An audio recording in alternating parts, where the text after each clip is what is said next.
RIS football ഫാമിന്റെ പുതിയ വീഡിയോയിലേക്ക് എല്ലാ മാന്യപ്രേക്ഷകർക്കും സ്വാഗതം. നമ്മൾ ഇന്ന് സംസാരിക്കാൻ പോകുന്നത് ചാമ്പ്യൻസ് ലീഗിലെ സെമിഫൈനലിലെ ഫസ്റ്റ് ലെഗ് മത്സരങ്ങൾ അവസാനിച്ചിരിക്കുകയാണ്. ഇനി സെക്കൻഡ് ലെഗ് മത്സരങ്ങൾ അടുത്ത ആഴ്ച, കുറച്ച് ദിവസങ്ങളേ ഉള്ളൂ, അടുത്ത ആഴ്ച നടക്കാൻ പോവുകയാണ്. അപ്പോൾ ഫുട്ബോൾ ആരാധകർ കാത്തിരിക്കുന്ന ഒരു സിനിമയുടെ ക്ലൈമാക്സിലേക്കാണ് ശരിക്കും അടുത്ത ആഴ്ച കാത്തിരിക്കുന്ന എല്ലാ ഫുട്ബോൾ ആരാധകരും. ഇപ്പോ ഈ കഴിഞ്ഞ കളി, 2 ലെഗ് മത്സരങ്ങളിലെ 1-ാം ലെഗ് മത്സരങ്ങൾ കഴിഞ്ഞപ്പോ ഇന്റർ മിലാനും ബാഴ്സലോണയുള്ള കളിയിൽ 3-3 സമനിലയും, അതേപോലെ PSG-യും ആഴ്സണലും തമ്മിലുള്ള കളിയിൽ 1-0 വിജയിച്ചിരിക്കുന്നത്. അപ്പോ റൈഹാനോ, എന്ത് പറ്റി നിന്റെ പ്രഡിക്ഷൻ ഒക്കെ പാളിപ്പോയല്ലോ? എല്ലാത്തിന്റെ ഹിസ്റ്ററി വെച്ച് നോക്കിയ ഒരു പ്രഡിക്ഷൻ ഇട്ടാണ്. ഗോൾ മഴകളും ഇപ്പുറത്തും ഗോൾ മഴയാണ് വിചാരിച്ചത്. പക്ഷെ ഇപ്പുറത്ത് ഗോൾ മഴകൾ തന്നെ ബാർസ വേഴ്സസ് സെന്റർ. പക്ഷെ PSG എക്സ്പെക്ട് ചെയ്ത അത്ര എത്തിയില്ല PSG പെർഫോമൻസ്. അതെ, ഇപ്പൊ എന്താന്ന് പറഞ്ഞാൽ എല്ലാ ഫുട്ബോൾ പ്രേമികളും പ്രതീക്ഷിച്ചിരുന്നത് ആഴ്സണൽ വിളിച്ച് PSG മത്സരം ഒരു ഗോൾ മഴയായിരിക്കും. ഒരു നല്ല 3-2 അല്ലെങ്കിൽ 4-2, 4-3 അങ്ങനെയുള്ളൊരു വലിയ 2 ടീമുകൾ ഗോൾ അടിക്കുക. എന്താ പറഞ്ഞാല് 2 ടീമിന് ഗോൾ അടിക്കാനുള്ള പൊട്ടൻഷ്യൽ ഉണ്ട്. അപ്പോ അത് നടന്നില്ല. അതേപോലെ ബാഴ്സലോണയുടെ കളി എന്ന് വിചാരിച്ചാല് ഇന്റർ ഒരു ഗോള് അല്ലെങ്കിൽ ബാഴ്സ 2-3 ഗോൾ അടിച്ച് ബാഴ്സ ആധിപത്യം പുലർത്തുമെന്ന് വിചാരിച്ചു. പക്ഷെ ഇവിടെ 3-3 സമനില. ആകെ ഒരു കൺഫ്യൂഷൻ ആയ കളി, ഇല്ല എല്ലാവർക്കും ഒരു ത്രില്ലിംഗ് ആയ കളി. പക്ഷെ നിങ്ങൾ ലാസ്റ്റ് വീഡിയോയിൽ പറഞ്ഞ ഓർമ്മ, ഏറ്റവും രസമുള്ള കളി ഏതായിരിക്കുന്നത്? PSG versus Arsenal. പക്ഷെ PSG വേഴ്സസ് ആഴ്സണൽ അത്രയ്ക്ക് രസമുണ്ടായി. പക്ഷെ നല്ല രസമുള്ള കളിയൊക്കെയാണ്, കളി രസമില്ല. പക്ഷെ നടന്ന എന്താ, ബാർസ അത് നല്ല വേറെ ലെവലായിരുന്നു. വേറെ ലെവൽ പറഞ്ഞാൽ 3-3 ഗോൾ അടിച്ചു, ഒക്കെ ശരിയാണ്. പക്ഷെ 2 കളി അതില് PSG 3-ാം മിനിറ്റിൽ ഡെംബെല്ലയിലൂടെയാണ് ഫസ്റ്റ് ഗോൾ ഇട്ടത്. അതിനുശേഷം കളി അങ്ങോട്ടും ഇങ്ങോട്ടും അറ്റാക്കിംഗ് വരുന്നുണ്ടെങ്കിലും ഡിഫൻസും ഗോൾ കീപ്പർമാരുടെ സേവിലൂടെ ആ ഗോളല്ലാതെ ആക്കി തീർത്ത് കളി അവസാനിപ്പിച്ചു. അപ്പൊ എന്താണ് ഇനി പറയാനുള്ളത്? ഇനി 2 കളികളെ കുറിച്ച് ഇനി ഇത് നടക്കാനുള്ള റൈഹാൻ എന്താണ് അഭിപ്രായം? ഇനി അടുത്ത പ്രൊഡിക്ഷനിലേക്ക് കടക്കുകയാണെങ്കിൽ ഫൈനൽസിൽ ബാർസ വേഴ്സസ് PSG, അത് ഒരു സംശയമില്ല. ഇപ്പോഴത്തേക്ക് ആകെ സംശയമില്ല ഇന്റർ മിലാൻ ഇതാ ഇതുപോലത്തെ അടിച്ചു കൂട്ടുകയാണെങ്കിൽ ബാർസയ്ക്കെതിരെ ആദ്യം ഇന്റർ അടിച്ച പിന്നെ ബാർസയ്ക്ക് ഒരു 50-50 ചാൻസ് ഉള്ളൂ. അത് കാരണം ഞാൻ കൊടുക്കുന്നത്, എങ്ങാനും ഇന്റർ അടിച്ച ഫസ്റ്റ് സെക്കൻഡ് ഗോൾ ഇന്റർ അടിച്ച പിന്നെ ബാർസയ്ക്ക് ഏകദേശം പുറത്തു പോയിന്ന് കൺസിഡർ ആക്കാം. പക്ഷെ എന്റെ ഒരു ആഗ്രഹം എന്താന്ന് വെച്ചാൽ Barca versus PSG in the finals. ഞാൻ ഈ വീഡിയോകളൊക്കെ നമ്മൾ ചെയ്യാൻ തുടങ്ങിയ മുതൽ ചാമ്പ്യൻസ് ലീഗിന്റെ ഫൈനലിൽ എനിക്ക് ആഗ്രഹമുള്ള 2 ടീമുകളാട്ടോ, PSG-യും ബാഴ്സലോണയും. എന്താ കാരണം എന്ന് പറഞ്ഞാല് ഇവര് 2 ടീമുകളും തുല്യ ശക്തികൾ തന്നെ പറയാം. ഒരുപോലുള്ള കോച്ച്, ഡിഫൻസ്, മിഡ്ഫീൽഡ്, അറ്റാക്കിങ്, ഇതെല്ലാം കൊണ്ട് നോക്കുമ്പോൾ ഈ സീസണിൽ 2 ടീമുകൾ കത്തിക്കയറി നിൽക്കുകയാണ്.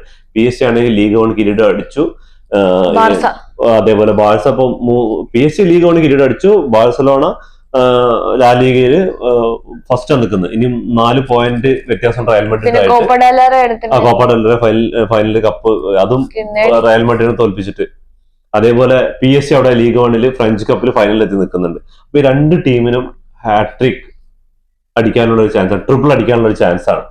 അത് ലൂയിസ് എൻട്രിക്കിന്റെ സെക്കൻഡും ആണ്. ബാഴ്സയ്ക്ക് കിട്ടുകയാണെങ്കിൽ ബാഴ്സയുടെ 3rd ട്രിപ്പിൾ ആണ് വരാൻ പോകുന്നത്. പിന്നെ ഹാൻസി ഫ്ലിക്കിന്റെ ഒരു നല്ല സെക്കൻഡ് ട്രിപ്പിൾ ആണ്. ഹാൻസി ഫ്ലിക്കിനും ലൂയിസ് എൻട്രിക്കിനും സെക്കൻഡ് ട്രിപ്പിൾ ആണ് വരുന്നത്. കാരണം ബയൺ മ്യൂണിക്കിൽ ഒരിക്കൽ ഹാൻസി ഫ്ലിക്ക് അടിച്ചിട്ടുണ്ട്, അതേപോലെ ബാഴ്സലോണയില് ലൂയിസ് എൻട്രിക്കും അടിച്ചിട്ടുണ്ട്. അതെ, ബാഴ്സലോണയിൽ ലൂയിസ് എൻട്രിക്ക് ഉണ്ടായിരുന്നത് ഇപ്പൊ PSG-യിലേക്കാണ് എനിമീസ്. ചിലപ്പോ സ്വന്തം കോച്ച് എനിമയെ വരുമോ? ഇനി ഒന്നും പറയാൻ പറ്റില്ല, കളിയാണ്, ഫുട്ബോളാണ്. അതൊക്കെ പഴയ ലെജൻഡ് എടുത്തിട്ട് കാര്യമില്ല, ഇപ്പൊ നടക്കുന്നതാണ് കളി വരേണ്ടത്. അപ്പൊ ഈ ഫസ്റ്റ് കളിയിൽ ആഴ്സണൽ PSG ആ കളിയെ കുറിച്ച് എന്തായിരുന്നു? 1-0 ജയിച്ചത്. ആഴ്സണലിന്റെ മൂവ്സ് ഒക്കെ നന്നായിരുന്നു. പക്ഷെ കായ് ഹാവേർട്സ് വന്നിട്ട് സെൻട്രൽ ഒറ്റയ്ക്കാണ്, ഫ്രണ്ടിലെ ഡിഫൻസ്. ഈ PSG-ന്റെ ഡിഫൻസ് വളരെ നല്ലോണം ആഴ്സണലിന്റെ പ്ലേയേഴ്സ് യൂട്ടിലൈസ് ചെയ്തിട്ടാണ് കളിച്ചിട്ട്. കാരണം സക്ക ഒരു എൻഡില്, പിന്നെ കവരസ്കില് ഒരു സൈഡില്, അതായത് ക്രോസ് മാത്രമായിട്ട് കളിക്കാൻ പറ്റും. ക്രോസില് പ്ലേയേഴ്സ് നല്ല ഹൈറ്റും ഉണ്ട്, വെയിറ്റും ഉണ്ട്. അതാണ്. അത് മാത്രമല്ല PSG-ന്റെ തന്ത്രം എന്താ പറഞ്ഞാൽ അവര് മിഡ്ഫീൽഡും ഡിഫൻസും കൂടി അറിയാൻ കളിച്ചിട്ട് ഈ ഇവരുടെ ഒരു അറ്റാക്കിംഗ് ഉണ്ടല്ലോ, ഈ സാക്ക് ഒരു സൈഡിൽ നിന്ന്, മാർട്ടിനലി ഒരു സൈഡിൽ നിന്ന്, റെയ്സ്, അതേപോലെ ഇങ്ങനെ കളിക്കുന്ന സമയത്ത് ഇവരിനെ വൈഡാക്കി കളിപ്പിച്ചു. ഡിഫൻസിലേക്ക് പെനാൽറ്റി ബോക്സിന് ഉള്ളിലേക്ക് വരാതെ വൈഡായിട്ട് തന്നെ ഡിഫെൻഡ് ചെയ്ത് വന്നപ്പോൾ ഇവർക്ക് ഉള്ളിലോട്ട് കയറാനുള്ള ചാൻസുകൾ വളരെ കുറഞ്ഞു.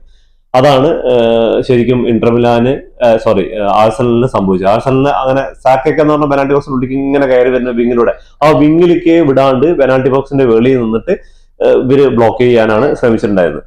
പക്ഷെ ഒരു നല്ല ഐഡിയാണ്, എല്ലാവരെയും ഡിഫെൻസ് ചെയ്യാൻ പറ്റി.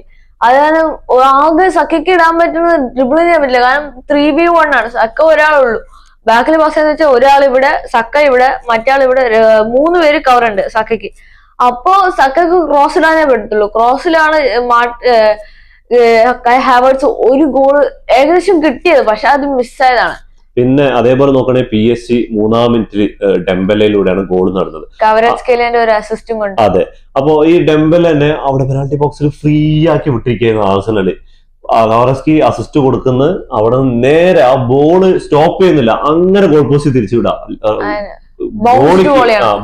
ഗോളിക്ക് ഒരു ചാൻസും കൊടുക്കാതെ ആ ബോക്സിലേക്ക് കയറ്റാണ്.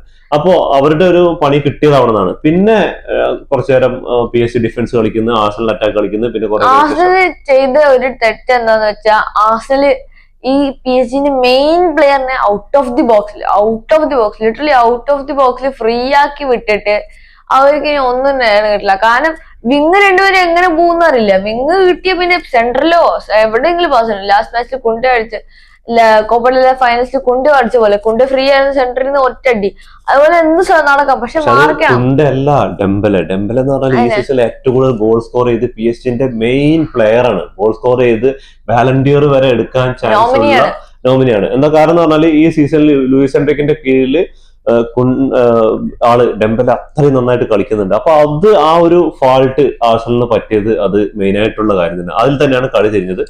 ഇനിയിപ്പോ സെക്കൻഡ് ലെഗിലേക്ക് വരികയാണെങ്കിൽ ഈ ആഴ്സണലിന്റെ കളി PSG ഗ്രൗണ്ടിൽ പോയിട്ടാണ്. എന്തായിരിക്കും സംഭവിക്കുക? ഒരു ഗോൾ ലീഡേ ഉള്ളൂ. ഇതൊക്കെ ചിലപ്പോ തകർക്കാം, ചിലപ്പോ ലീഡ് കുറച്ച് കൂട്ടി അടിക്കാം. എന്തായിരിക്കും സംഭവിക്കുക? എങ്ങാനും ഞാൻ ലാസ്റ്റ് ബാർസക്ക് പറഞ്ഞ പോലെ തന്നെ എങ്ങാനും ആരും ഫസ്റ്റ് ഗോൾ അടിക്കണേ അവർക്ക് ബസ് പാർക്ക് ചെയ്തിട്ട് കളിക്കാം. ഇപ്പൊ PSG ഒരു ഗോൾ ഇടുകയാണെങ്കിൽ പിന്നെ PSG ഡിഫൻസിൽ ഇറങ്ങുന്ന പറയുന്നത് 2-0 അഗ്രിഗേറ്റ് ആയി. അല്ല, അങ്ങനെയല്ല, അവര് ഡിഫൻസിലേക്ക് നിൽക്കാം, ബസ് പാർക്ക് ചെയ്യും. പക്ഷെ 2 പ്ലേയേഴ്സ് ഫ്രണ്ടിൽ പോകും. ഇവര് 2 പ്ലേയേഴ്സ് മതി. PSG-ക്ക് 2 പ്ലേയേഴ്സ് മതി. ജെർക്സിയോ ആരെങ്കിലും 2 പ്ലേയേഴ്സ് മതി. ഉസ്മാൻ ഡെംബലയാണ് മെയിൻ. അപ്പം ഉസ്മാൻ ഡെംബല ഫ്രണ്ടിൽ പോയാൽ മതി. അത് 2 പ്ലെയർ കൊണ്ട് ഇവര് സ്പീഡും സ്ട്രെങ്ത് എല്ലാം ഉണ്ട്. ഇവര് മൊത്തം അറ്റാക്കും സെന്റർ മിഡ്ഫീൽഡും എല്ലാത്തിനെയും ഇങ്ങോട്ട് വലിക്കും ബസ് പാർക്ക് ചെയ്തിട്ട്. അപ്പൊ ബോൾ കിട്ടുകയാണെങ്കിൽ ഒറ്റ ലോങ് പാസ് ക്രോസ് ഇട്ടൊക്കെ അത് കയറും. അങ്ങനെ അത് നല്ലൊരു ടാക്ടിക്സ് ആണ്. എന്റെ ഒരു അഭിപ്രായത്തിൽ എന്ന് പറഞ്ഞാല് ആഴ്സണൽ അവിടെ പോയിട്ട് എന്താ ചെയ്യാന്ന് പറഞ്ഞാല് ആഴ്സണല് ഫസ്റ്റ് മുതലേ അറ്റാക്കിങ് തുടങ്ങും. എന്തായാലും ഈ ഫസ്റ്റത്തെ ഒരു ഗോള് സമനില പിടിക്കാൻ നോക്കും, അതിനുശേഷം ഗോൾ സ്കോർ ചെയ്യാൻ നോക്കുള്ളൂ. ഒരിക്കലും ആഴ്സണലിനെ ഏത് രീതിയിലാണ് PSG നേരിടുന്നതാണ്. ചിലപ്പോ PSG-യും അതേ നാണയത്തിൽ ചിലപ്പോൾ അറ്റാക്ക് ചെയ്തിട്ട് എന്താ പറയുക ഒരു ഗോളിൽ കടിച്ചു തൂങ്ങി നിൽക്കുക എന്തായാലും ലൂയിസ് എൻറിക്ക് നിൽക്കൂല. എന്താ പറഞ്ഞാൽ അവർക്ക് നന്നായിട്ട് അറിയാം ഒരു ആഴ്സണലാണ് കളി ഡിഫൻസ് കളിച്ചു കഴിഞ്ഞാൽ പണി കിട്ടുന്നത്. അപ്പൊ ഫസ്റ്റ് ഗോള് ഒന്ന് അടിക്കാൻ നോക്കും, അതിനുശേഷം 2 ഗോൾ എന്തായാലും ലീഡ് ചെയ്തിട്ടേ PSG ഡിഫൻസിലേക്ക് ഇറങ്ങുള്ളൂ. അല്ലാണ്ട് നടക്കില്ല. പിന്നെ ആഴ്സണലിന്റെ സൈഡ് നോക്കുകയാണെങ്കിൽ ആഴ്സണലിൽ മിഡും സ്ട്രൈക്കും ഉണ്ട്. അപ്പൊ PSG ഈ കളി കളിച്ച പോലെ ഫസ്റ്റ് ലെഗിൽ ഔട്ട് വൈഡ് ഒക്കെ ഇട്ട് കളിച്ചതുപോലെ തന്നെ ഈ ലെഗിലും കളിക്കുകയാണെങ്കിൽ PSG-ക്ക് ഒരു ഏകദേശം 75% പാസ് അടിച്ചു കൊടുക്കാം അടുത്ത ഫൈനൽസിലേക്ക്. അപ്പൊ അതേപോലെ ഇപ്പൊ ബാഴ്സയുടെ കളി, ബാഴ്സ ഇപ്പൊ ഫസ്റ്റ് ലെഗില് ഇന്റർ മിലാനായിട്ട് 3-3 കളി തുടങ്ങി 30 സെക്കൻഡിലാണ് നമ്മളൊക്കെ വിചാരിച്ചത് കളി തുടങ്ങി. ഇപ്പൊ ട്രയല് ഈ പ്രാക്ടീസ് ഗ്രൗണ്ടിലൊക്കെ പ്രാക്ടീസ് ചെയ്യുന്ന പോലെയാണ് ആ ഗോൾ വന്നിട്ടുണ്ടായിരുന്നത്. ബാക്ക് ഹീൽ ഗോൾ ആണ്, ഈസി. പക്ഷെ ഡിഫൻഡേഴ്സ് ഡിഫെൻഡ് ചെയ്താണ്. പക്ഷെ ആ ബാക്ക് ഹീൽ അപ്രതീക്ഷിതമായി വന്ന ഒരു ബാക്ക് ഹീൽ ആയിരുന്നു. അതെന്താ പ്രശ്നം വെച്ചാൽ കുണ്ടെ ആ ക്ലിയറൻസ് ഉണ്ടല്ലോ, അത് ഭയങ്കര മോശമായിട്ട് ക്ലിയറൻസ്, അത് അടിച്ച് പുറത്ത് കളിക്കുക. കളി തുടങ്ങിയിട്ടുള്ളൂ. ഇത് ആയ പോലത്തെ ഒരു ചെറിയൊരു ക്ലിയറൻസ് ആണ് നടത്തിയത്. അത് അവരുടെ കാലിൽ തന്നെ എത്തി. അവിടെ നിന്ന് വരുന്നു, പെട്ടെന്ന് ക്രോസ് ചെയ്യുന്നു. പെഡ്രിയും ജെറാർഡ് മാർട്ടിനൊക്കെ അതിനെ ഡിഫെൻഡ് ചെയ്യാൻ നോക്കി. പക്ഷെ മാർട്ടിനസ് അവിടെ വീണ്, ആ വീണ ഗ്യാപ്പിൽ ബാക്ക് ഹീലിലൂടെ അടിപൊളി ഒരു ഗോള് നേടി. ഒന്നും പറ്റില്ല, അത് ആരും പ്രതീക്ഷിച്ചില്ലല്ലോ. എല്ലാരും വിടുന്ന വിചാരിച്ചു. പക്ഷെ ബാക്ക് ഹീലിട്ട് വലിക്കുന്ന ആരും വിചാരിച്ചില്ല ഇതുവരെ. കാരണം അത്രയും ഒരു വേറെ ലെവൽ സെമി ഫൈനൽസ് തന്നെ ഞാൻ കണ്ടിട്ടുള്ളത്. ഇത് റെക്കോർഡാണ്. സെമി ഫൈനലിൽ ഏറ്റവും കുറഞ്ഞ ടൈമിൽ ഗോൾ അടിക്കുന്ന ആദ്യ ഗോളാണ് ഇങ്ങനെ. അത് കഴിഞ്ഞ ശേഷം കളി ബാഴ്സലോണ അറ്റാക്കിങ് തുടങ്ങി. അതിനുശേഷം 21-ാം മിനിറ്റിൽ വീണ്ടും ബാഴ്സയുടെ ഗോൾ പോസ്റ്റിൽ ഗോൾ വീഴും. അതും സെറ്റ് പീസുകളാണ്. സെറ്റ് പീസ് ബാഴ്സയ്ക്ക് ശരിക്കും ഒരു പണി തന്നെയാണ്. എന്താ പറഞ്ഞാല് ബാഴ്സന്റെ സ്ട്രെങ്ത്, ഡിഫൻസിലുള്ള പൊട്ടൻഷ്യൽ ഒക്കെ ഉണ്ടല്ലോ, അതൊക്കെ നോക്കുമ്പോൾ ഇന്ററിന്റെ പ്ലേയേഴ്സ് പറഞ്ഞാൽ നല്ല ഹൈറ്റും വെയിറ്റും ഉള്ള ചങ്ങായിമാരാണ്. ഇവര് സെറ്റ് പീസുകളിൽ മിടുക്കന്മാരാണ്. ഇവര് കളി തുടങ്ങുന്നതും തന്നെ ഹാൻസി ഫ്ലിക്ക് പറഞ്ഞിട്ടുണ്ട് ഇന്ററിന്റെ സെറ്റ് പീസുകളെ കുറിച്ച്. അത് ശരിക്കും അവർ യൂട്ടിലൈസ് ചെയ്ത് ആ ഗോളാക്കി. അപ്പൊ രണ്ട് ഗോളിന് ശേഷം പിന്നെയാണ് കളി ഒന്നുകൂടെ ഇതായത്, റീഫ്രഷ് ആവാന്ന് പറഞ്ഞാല് അത്രയും എന്താ പറഞ്ഞാല് ലെമീൻ യമാലൊക്കെ ഈ 17 വയസ്സിൽ 100ാമത്തെ കളിയായിരുന്നു ലെമീൻ. അത് തന്നെ 100ാമത്തെ കളിയായി 17 വയസ്സാകുമ്പോഴേക്കും. അതും ബാഴ്സ എന്ന് പറഞ്ഞാൽ ചെറിയൊരു ക്ലബ്ബല്ലല്ലോ, ലോകോത്തര. അതും ബാഴ്സയിൽ മാത്രമല്ല, സ്പെയിനിൽ കളിക്കുന്നുണ്ട്.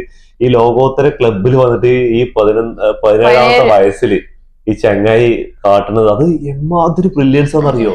ആ ഗോളൊക്കെ ഉണ്ടല്ലോ, 5 പ്ലേയേഴ്സിനെ താണ്ടിയിട്ടാണ് ആ ഗോൾ അടിച്ചത്. ഇന്നലത്തെ ഒരു ഗോൾ ട്രിപ്പിൾ ചെയ്ത് പോയ പോക്കുണ്ടല്ലോ. എന്നിട്ട് ആ അവിടുന്ന് നോ ലുക്കിലാണ് ആ ഗോൾ തന്നെ പോസ്റ്റിലേക്ക് കയറുന്നത്. ആ കാരംസ് കളിയിലൊക്കെ നമ്മളിപ്പോ സ്ട്രൈക്കർ കൊണ്ട് വിട്ടിട്ട് തട്ടിയിട്ട് കോഴ്സ് തട്ടിയിട്ട് പോക്കറ്റിൽ പോലെ, അതേപോലെയാണ് ആ കോർണർ ബോക്സിൽ തട്ടിയിട്ട് ഉള്ളിലേക്ക് ഇറങ്ങിയത്. അതിനുശേഷം തന്നെ ഒരു 5 മിനിറ്റ് കഴിഞ്ഞതും ഇതേപോലെ തന്നെ ഡിഫൻസിൽ ചങ്ങായിനെ അവിടെ കിടത്തിയിട്ട് നേരെ എടുത്തിട്ട് സൂമറിന്റെ മുകളിൽ കൂടെ തോണ്ടിയിട്ടാ. സൂമറിന്റെ കയ്യിൽ ടച്ച് ഇല്ലെങ്കിൽ ആ സാധനം അതാണെങ്കിൽ ഈ ചരിത്രമാണ്. ചിലപ്പോ പിന്നെ ബാഴ്സ ഈ ഒരു 3-3 ആയിരിക്കില്ലായിരിക്കും ഈ ഒരു സ്കോർ അവസാനം വരിക. അത്രയും പിന്നെ കളി ഒന്നുകൂടെ ചൂടുപിടിക്കല്ലേ, 2 ഗോളൊക്കെ ഇടുന്ന പറഞ്ഞാല്. പിന്നെ 2 ഗോളിന്റെ സമനില. അതിനുശേഷം ഫെറാൻ ടോറസ് പെഡ്രിയുടെ അസിസ്റ്റ് ബോൾ റഫീനയ്ക്ക് പോകുന്നു. റഫീനി ആ ബോൾ ഹെഡ് ചെയ്തിട്ട് പെനാൽറ്റി ബോക്സിന്റെ ഫ്രണ്ടിൽ ഇട്ട് കൊടുക്കുന്നു.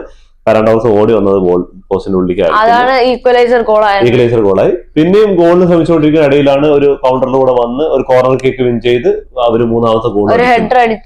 അതന്നെയാണ് സെറ്റ് പീസുകൾ അവര് നിറഞ്ഞു കളിച്ചു. അവർക്ക് കിട്ടിയ 3 ഓൺ ടാർജറ്റ് ആണ്, അത് 3 അവർ യൂട്ടിലൈസ് ചെയ്തു. ബാഴ്സയ്ക്ക് 11ഓളം ഷോട്ടുകൾ എടുത്തു, അതിൽ 7 6 ഓൺ ടാർജറ്റ് വന്നത്, അതിൽ 3 ഗോളാക്കി. എനിക്ക് തോന്നുന്നത് ബാർസാന്റെ ഡിഫിഷ്യൻസി എന്താന്ന് വെച്ചാൽ കോർണേഴ്സിലാണ്. കോർണേഴ്സ് പറഞ്ഞാല് അത് ഹൈറ്റും അവരുടെ ഒരു ഇതുണ്ടല്ലോ, ആ ഒരു അതിന് എങ്ങനെ വിൻ ചെയ്യണമെന്ന് ഇനി സെക്കൻഡ് ലെഗ് ഹാൻസി ഫ്ലിക്കിന് ചിലപ്പോ കാണിച്ചു തരാൻ പറ്റും. പിന്നെ 3ാമത്തെ ഗോള് വീണ് തിരിച്ചു 3ാമത്തെ ഗോള് റഫീനയുടെ കോർണറിൽ നമ്മുടെ ഓൾമോ എടുത്ത ഗോള്. ലെമാലിനെ കൊണ്ട് ഫസ്റ്റ് തന്നെ എന്തോ റഫീന സവാരി പറയണ്ടായിരുന്നു. അത് കഴിഞ്ഞ് ലെമാൽ ഓടി വന്ന ലിബിയെന്ന് നേരെ പെനാൽറ്റി ബോക്സിന്റെ ബോളിന്ന് ഒരു ബോൾ, എന്ത് റോക്കറ്റ് ഷോട്ട് എന്ന് പറഞ്ഞാലും പക്ഷെ അത് ബോക്സിൽ തട്ടിയിട്ട് സോമറിന്റെ തലയിൽ തട്ടിയിട്ടാണ് ഉള്ളിലേക്ക് വീഴുന്നത്. അത് കാരണം ഗോള് റഫീനയ്ക്കില്ല. അത്രയും നല്ലൊരു ഗോളായിരുന്നു. അത് ഓൺ ഗോളിലാണ് പെടുത്തിയത്. അപ്പോ ഇതിനുശേഷം ഈ സെക്കൻഡ് ലെഗില് എന്തായിരിക്കും നടക്കുക? സെക്കൻഡ് ലെഗില് ഇന്ററിന്റെ ഗ്രൗണ്ടിലാണ് ബാഴ്സലോണ.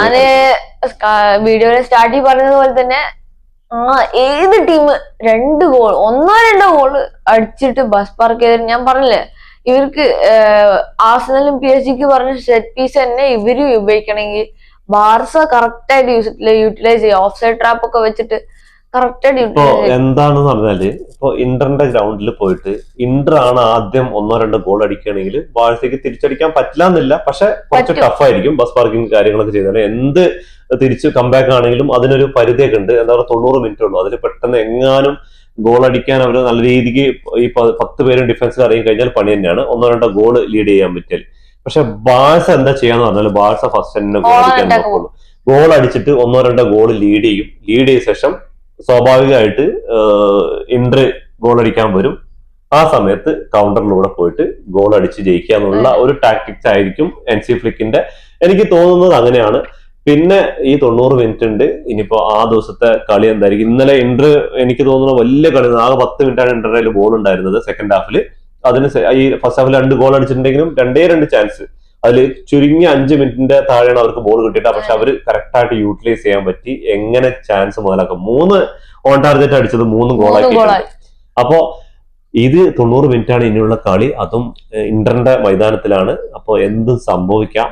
ബാഴ്സലോണ ഫൈനലിൽ എത്തും അതോ ഇന്റർ ഫൈനലിൽ? അപ്പൊ ഞാൻ ഇനി ഒരു കാര്യം ചോദിക്കട്ടെ, ഞാനല്ല എല്ലാ വീഡിയോ പ്രഡിക്ഷൻ പറയുന്നത്, ഇന്ന് നിങ്ങൾ പറഞ്ഞ ഞാൻ എന്റെ ആഗ്രഹം പറഞ്ഞത് പറഞ്ഞാല് അല്ല സ്കോർ നമുക്ക് പറയാം. എന്റെ ആഗ്രഹം ഞാൻ പറഞ്ഞത്, ഞാൻ വീഡിയോകളൊക്കെ നമ്മൾ ചെയ്യാൻ തുടങ്ങുമ്പോൾ തന്നെ ഈ ചാമ്പ്യൻസ് ലീഗിനെ കുറിച്ചുള്ള വീഡിയോ ചെയ്യാൻ തുടങ്ങുമ്പോൾ തന്നെ നമ്മൾ പറഞ്ഞിട്ടുണ്ട് PSG വിസസ് ബാഴ്സലോണ. എനിക്ക് ഇഷ്ടപ്പെട്ട ഒരു ഫൈനൽ വരികയാണെങ്കിൽ ഇങ്ങനെ വരണം. എന്താ പറഞ്ഞാല് മറ്റൊരു ടീമുകളൊക്കെ ഒരു കളി അപ്പ് ആൻഡ് ഡൗൺ ഒക്കെ ഉണ്ടായിരുന്നാൽ ഇപ്പൊ ഇന്ററിന്റെ കാര്യം തന്നെ നോക്കുക. ഇന്റർ അവസാനത്തെ 4 കളിയായിട്ട് വിജയിച്ചിട്ടില്ല.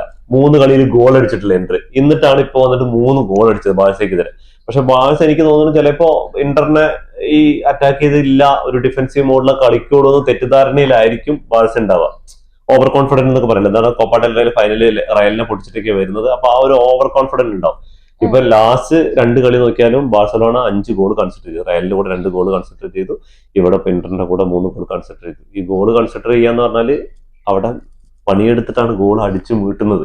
യമാലും റഫീനിയും പോലുള്ള ഓൽമോ അതേപോലെ ഫെറാൻ ടോറസ് ഒക്കെ നല്ലപോലെ പണിയെടുത്തിട്ടാണ് ഗോൾ അടിക്കുന്നത്. അപ്പൊ ഇവിടെ കുറച്ചുകൂടെ ഡിഫൻസിൽ ഇവർക്ക് ബ്ലോക്ക് ചെയ്യാൻ പറ്റിക്കഴിഞ്ഞാല് ബ്ലോക്ക് ചെയ്യാൻ പറ്റിക്കഴിഞ്ഞാൽ ഫ്രണ്ടിൽ കുറച്ചും കൂടി പണി ഈസി ആക്കിട്ട്. പക്ഷെ സ്കോർ എന്താ പറഞ്ഞില്ലല്ലോ. സ്കോർ പ്രൊഡിക്ഷൻ എനിക്ക് PSG വിസസ് ആഴ്സണല് എനിക്കൊന്നും പറയാനില്ല. അത് എനിക്ക് ഇപ്പോഴും ഒരു പേടി സ്വപ്നം പോലെയാണ്. എന്താ പറഞ്ഞാല് അത് നമ്മൾ പറഞ്ഞു കഴിഞ്ഞാൽ ചിലപ്പോ ആഴ്സണൽ ആരാധകർക്ക് അതൊരു വിഷമാവും, ചിലപ്പോൾ PSG ആരാധകർക്ക് അത് വിഷമാവും. അതെനിക്ക് പ്രഡിക്റ്റ് ചെയ്യാൻ പറ്റുന്നില്ല. അത് 50-50 ചാൻസ് ആണ്, എങ്ങോട്ട് വേണമെങ്കിലും വീഴാം.